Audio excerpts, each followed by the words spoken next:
Hello, hello, and welcome back to another true crime ASMR video.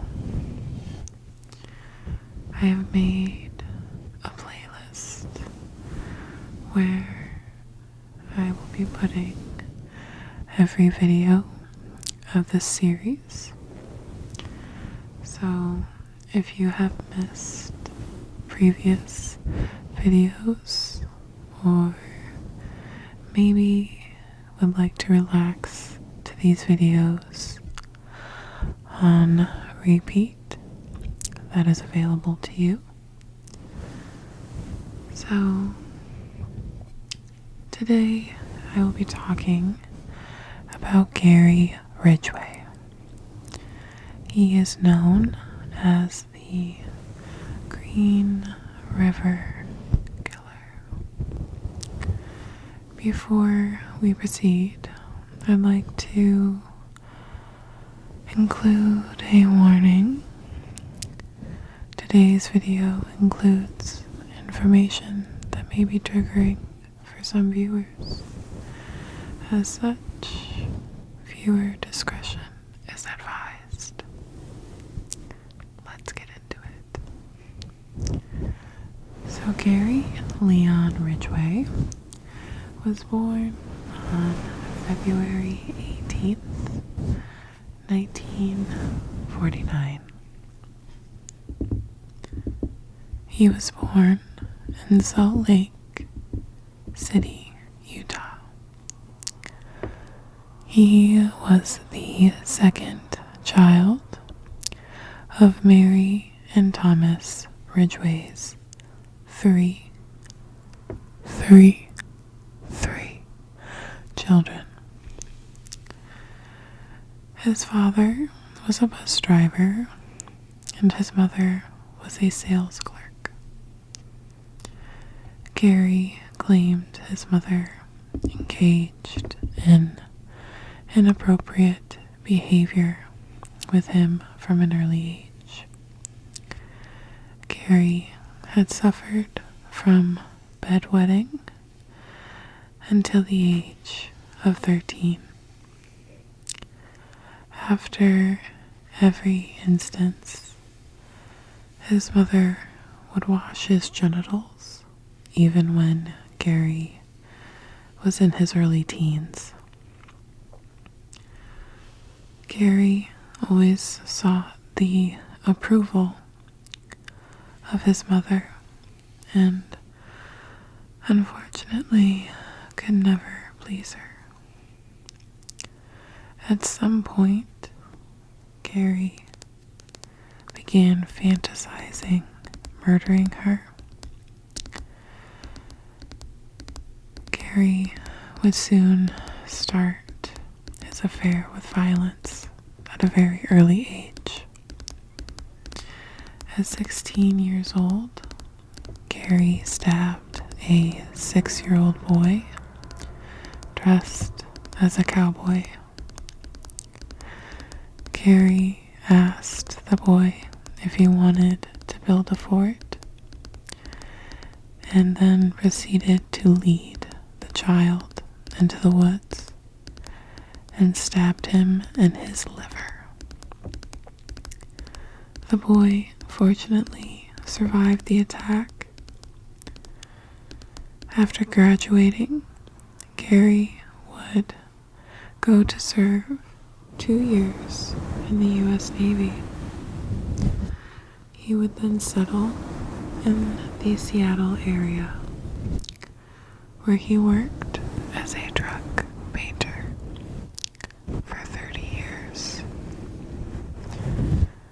During this 30 years, he would marry 3 times and have 1 son. Everything seemed to be going pretty well for Gary until the year 1982. On July 15th, 1982, children found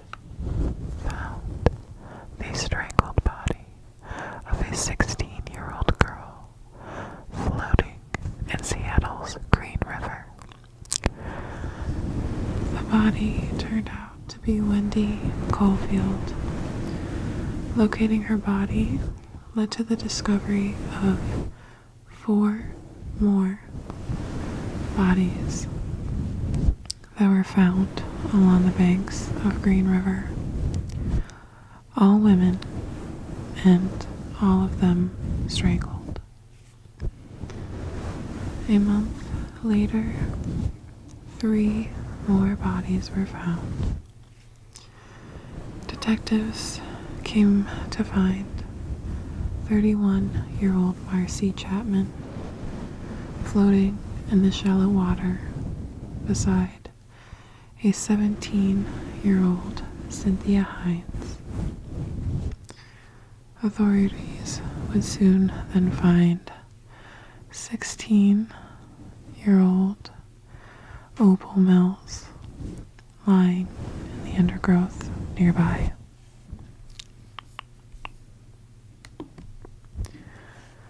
The findings of these victims led to the creation of a police task force named the Green River Task Force in August of 1982.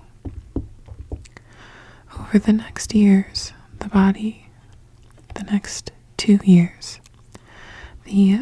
count for the Green River Killer would rise to 40 other women who were sexually assaulted and murdered.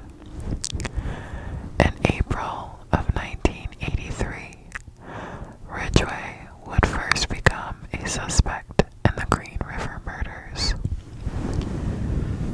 A prostitute by the name Mary Mulvar was last seen by her boyfriend getting into a paint-patched pickup by a dark-haired man who was about 30 to 40 years old.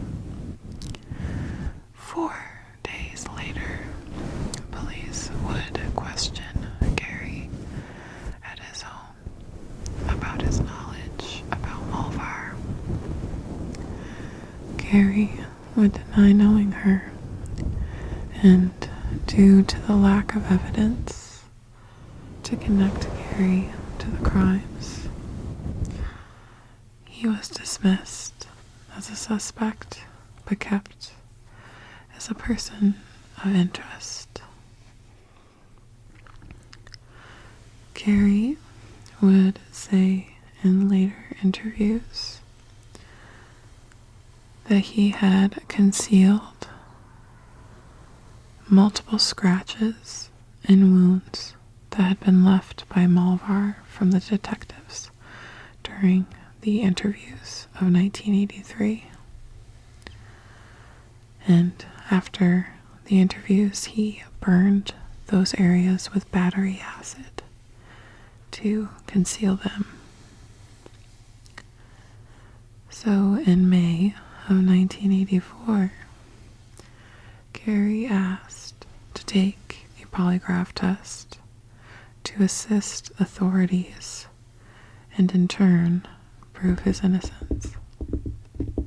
He would pass it with flying colors. In 1986, police sought the help of a serial killer by the name Ted Bundy.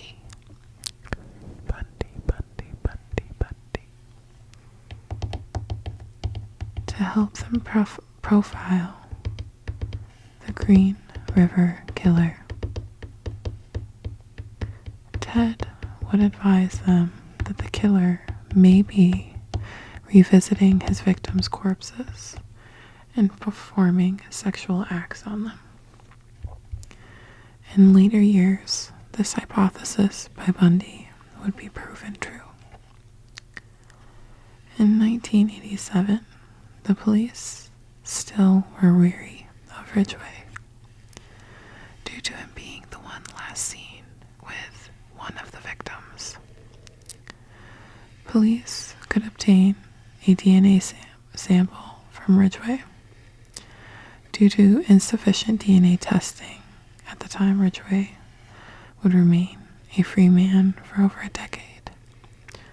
So due to DNA not really being as advanced as it is now, it was received, they had it, but not the equipment to really place him at these crimes.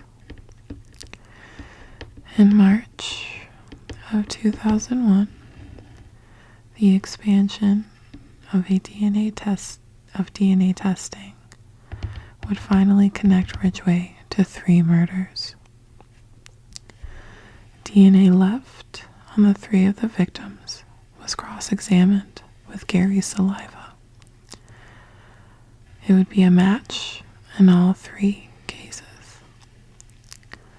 Gary would be arrested on November 30th of 2001.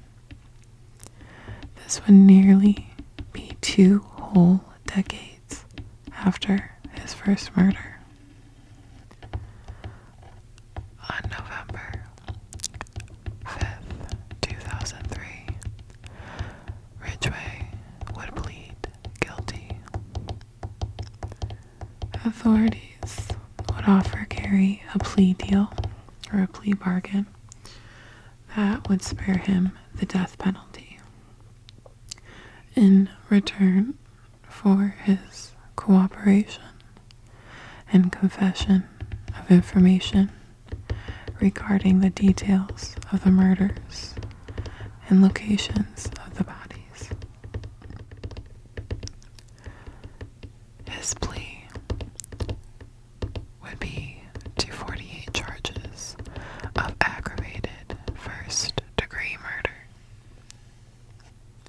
Ridgway would state that he had killed so many women, he had a hard time keeping them straight. He would later explain his choosing of sex workers, stating that they were the ones who wouldn't be missed. On December 18th, 2003, Ridgway would be sentenced to 48 life sentences, served consecutively with no possibility of parole.